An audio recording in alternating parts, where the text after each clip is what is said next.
listening to the Full Court Press with your host, Drew Duncan. Don't you dare touch that dial.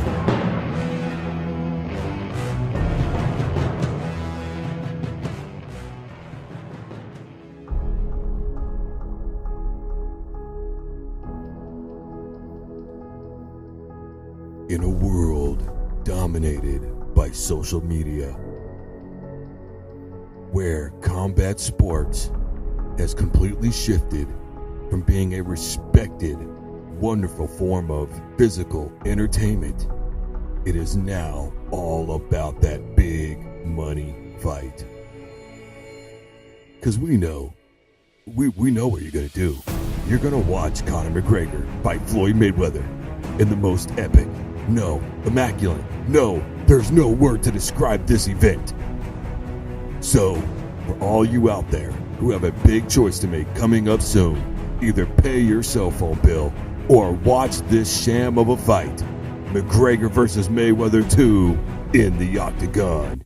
But no, seriously though, pay your cell phone bill or order the pay-per-view.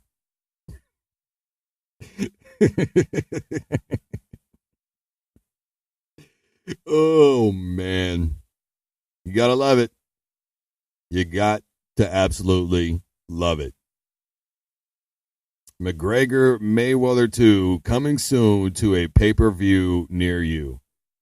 We all were hoping for the best. Regardless of what you said, if you thought the fight was going to be nonsense when they first met in a boxing ring, you know, whether you were on McGregor or Mayweather's side really didn't matter. Deep down in our hearts, all we wanted was for the competitive nature of these two to overshadow the amount of ridiculous money they were going to make. That's all we wanted. And instead, what we're getting is a repeat of the second deal. Now, this fight is going to go one of two ways. Either Floyd Mayweather is going to mine his time like crazy, and McGregor may be nice enough to carry him for 5 rounds the same way that Mayweather was nice enough to carry him for 10 rounds. Or McGregor is going to go right for the jugular and end this thing like that. Lights out, bro. Getting ready for an octagon and getting ready for a boxing ring are two completely different things, and we saw that. You know, McGregor said over and over again he's getting ready for half of a fight. He didn't have to worry about takedowns. He didn't have to worry about leg kicks. He didn't have to worry about, arm bars and, being held or grabbed from behind. He didn't have to do any of those things. Mayweather did everything he could. He figured him out as the fight went on. He made him feel uncomfortable. He made him feel awkward. Because I got to be honest with you. When I first watched this fight, and at the end of the day, I believe they both took it seriously. At least I hope that they did. But when I watched this fight, I legitimately thought that Mayweather was afraid of his punching power. I mean, you could just see it in his face. I think deep down that he was worried about that big left. And once he found out he could eat his punches, it was over. It really was over. And we saw McGregor on multiple occasions have wide open opportunities. And because of how uncomfortable he was clearly worried about Mayweather, ducking a punch and then being able to counter punch. It just was obvious that McGregor was out of his league. Did he perform better for the most part than what maybe even I would give him credit for? I suppose so. I'm not going to insult anybody and say to the untrained eye. I'm just going to tell you that from my vantage point, once that fight started, after about the second or third round, I decided that Mayweather was going to win the fight inside of 10. And it happened right in 10. And it was the right thing to do. McGregor couldn't stand on his feet. His legs were wobbly. He couldn't hold up against him anymore. There were times when McGregor was holding on to Mayweather's shoulders, just trying to keep himself upright. It was a bad situation for McGregor at the end of that fight.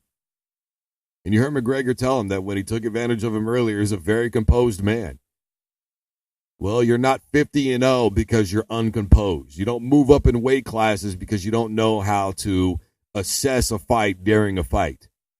Both of these men have been through absolute hell in their lives to get to where they are now.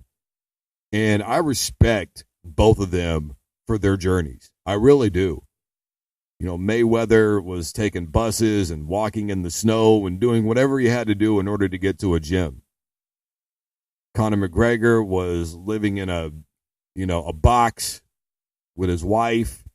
She made sure that, he had food to keep a proper diet. He was a plumber doing nothing. Everybody called him a waster. I respect both of these men very much. But, I had J.W. Kaiser on this program not too long ago, a long-time MMA guy. I'm actually going to be out there March 10th for his first pro event that he's putting on. And I asked him about these glamour fights, and he talked about how bad it was for business.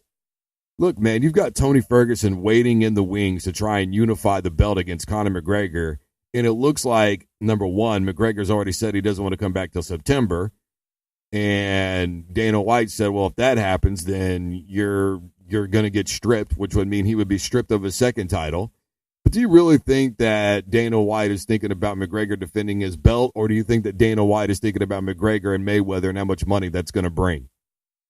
Of course he's thinking about McGregor and Mayweather and how much money that's going to bring.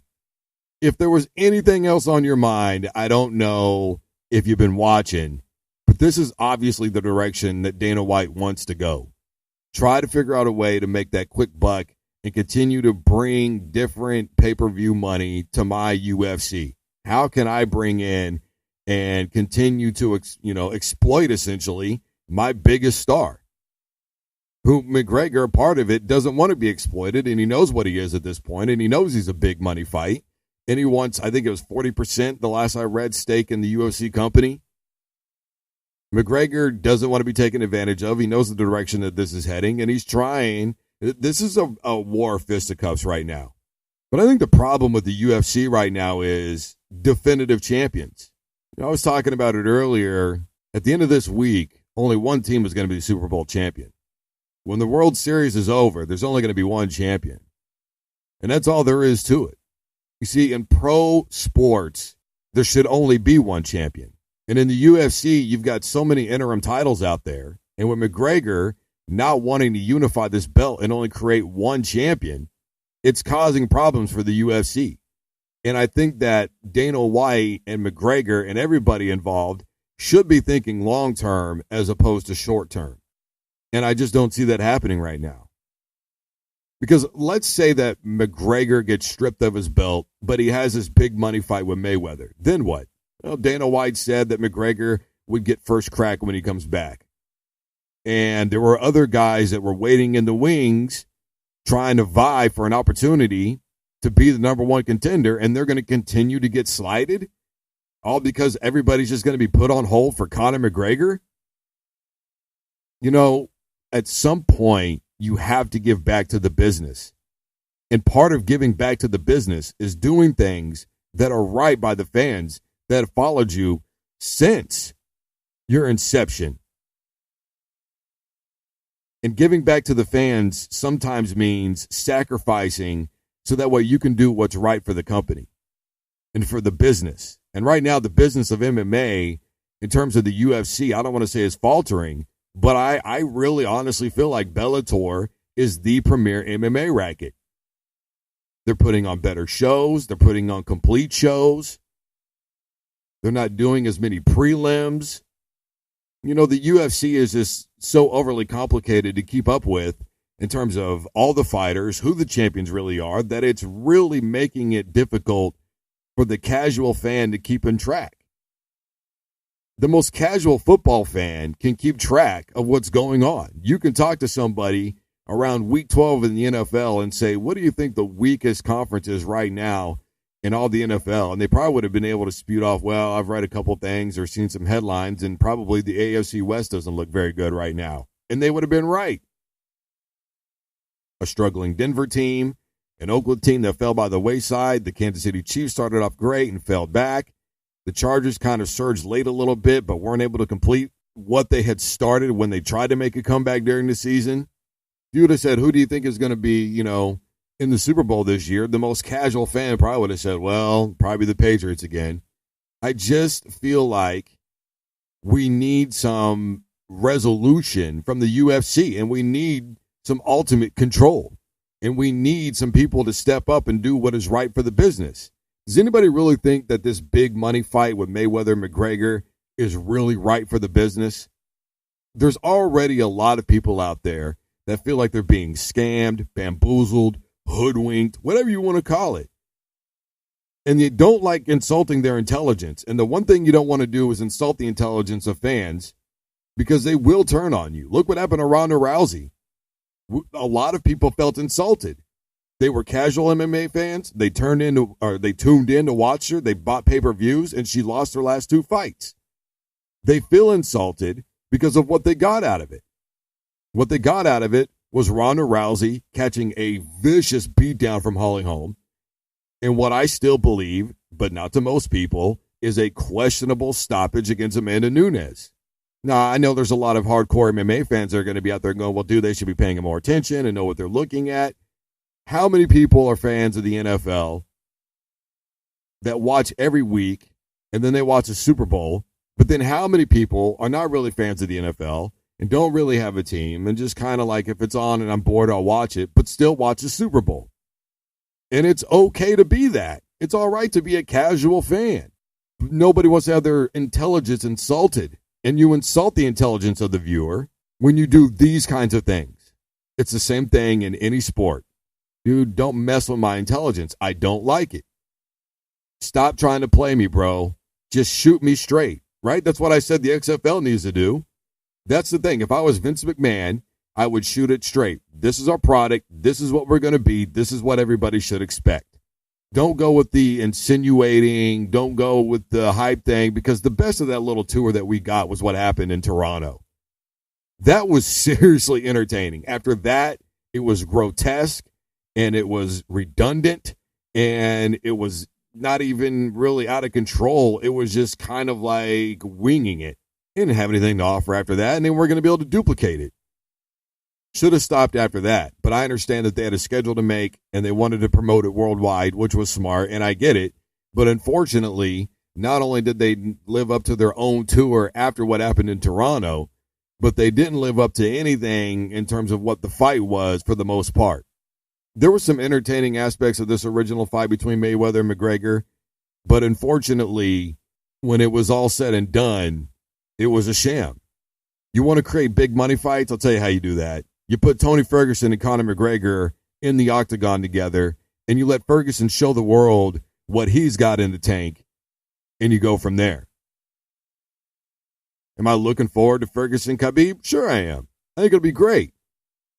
But to the casual fan, what are they waiting on? A fight like a Ferguson and McGregor. I know I don't want to see Diaz and McGregor again. That needs to be put on the back burner. What McGregor needs to do is what every great champion does, and that is defend their title. Next year in the NFL, for a full season, until they get beat or knocked out of the playoffs, we call them the defending champions.